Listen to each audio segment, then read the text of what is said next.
Magandang araw mga kaibigan. Bigyan natin ng reaksyon, opinion itong post ang balita ngayon.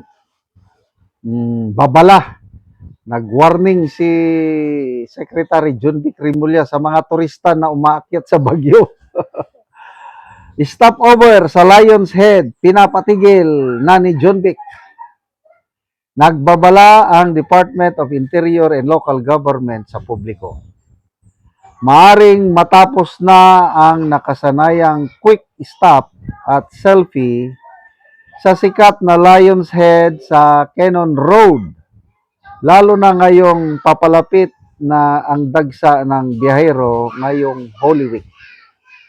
Ayon kay DILG Secretary John Vic Rimulya, ang tila simpleng paghinto ng mga motorista ay nagiging sanhi ng malalang traffic build-up sa isa sa mga pinakamahalagang access road papuntang Baguio.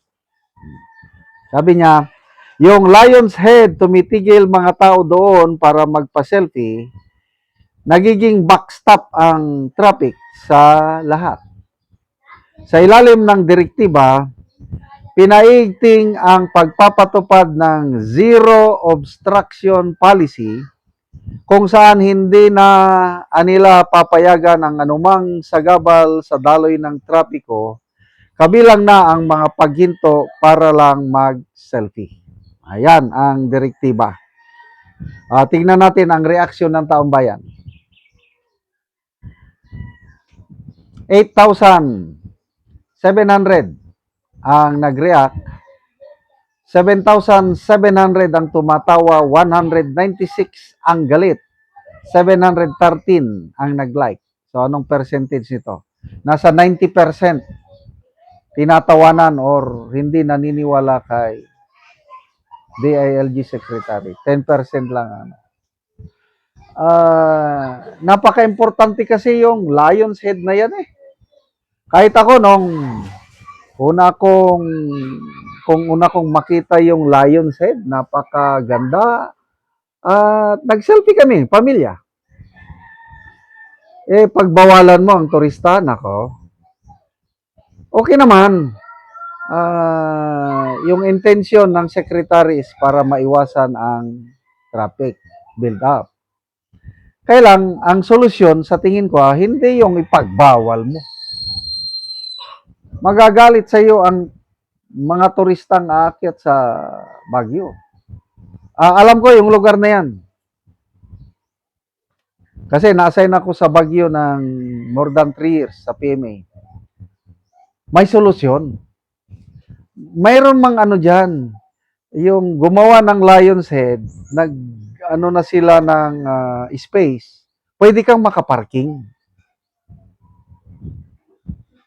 Hindi naman ma-stop totally ang traffic pag may magparking.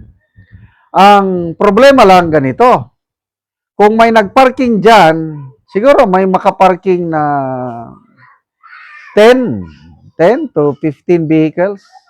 Parking, yung maganda lang pagka, hindi naman hindi maantala ang traffic.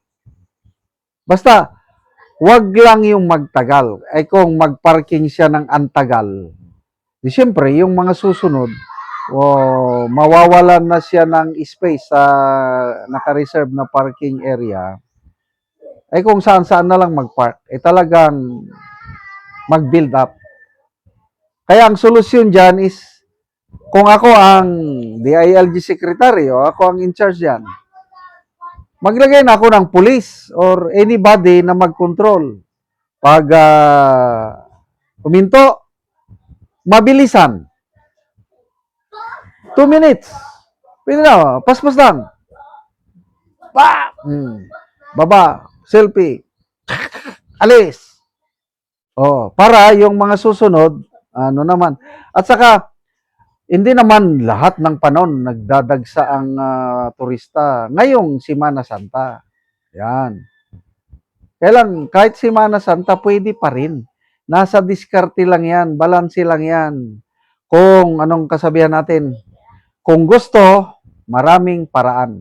Kung ayaw, maraming dahilan. Kaya, sige, Kung gustuhin ng secretary na totally ipagbawal, okay lang yun. Trabaho niya yun. Kaya lang, alalahanin mo, ang taong bayan, magagalit sa iyo, lalo na kung may plano pa naman siyang magkandidato,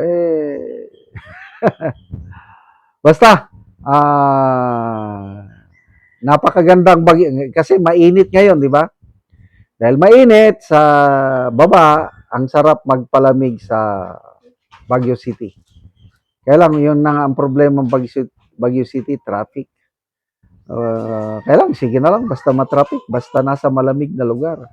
Ang aking pamilya, ang aking wife, ang aking anak, nagplaplano sila na magbili ng lote sa Baguio para makapagpatayo ng konting bahay lang. Para lang, kasi it's really summer capital of the Philippines. Masarap pong tumira sa Baguio. Yun lang, problema ang mahal ng bibilhin. Lalo na ngayon na krisis ng langis. I think 140 pesos plus na ang krudo ng langis sa Baguio. Kaya may nabasa akong post sa Cordillera region, diyan sa mga matataas na lugar dahil magastos ang pagdala ng fuel doon. May marami ng gasoline station na huminto.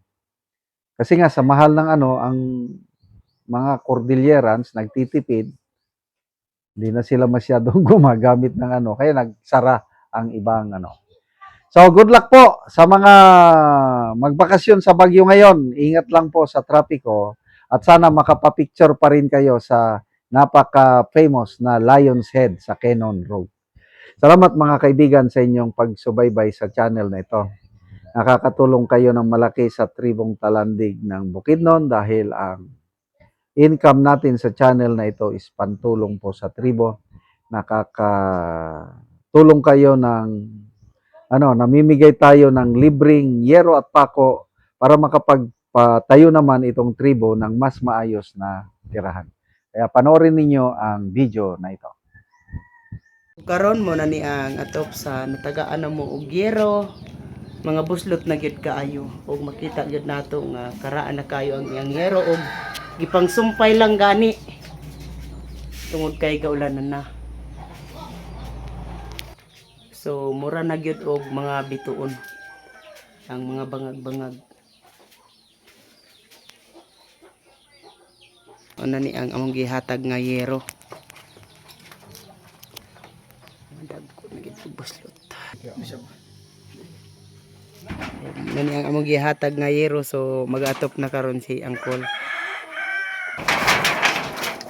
So ano ang itong tangkal.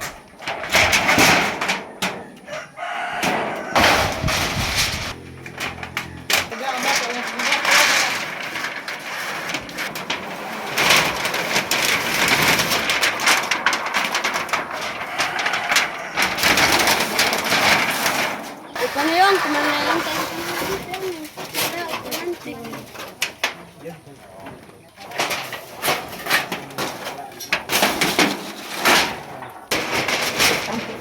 Kaya hari kau tu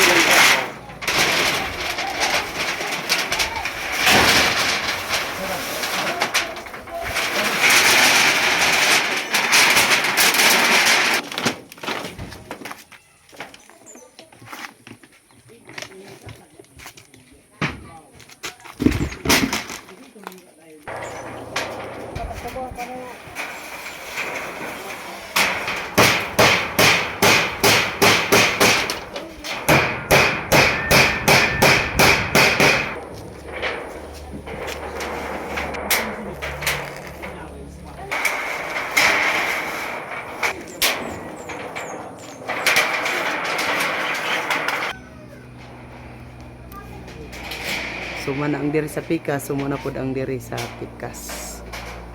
Pag-ato pa.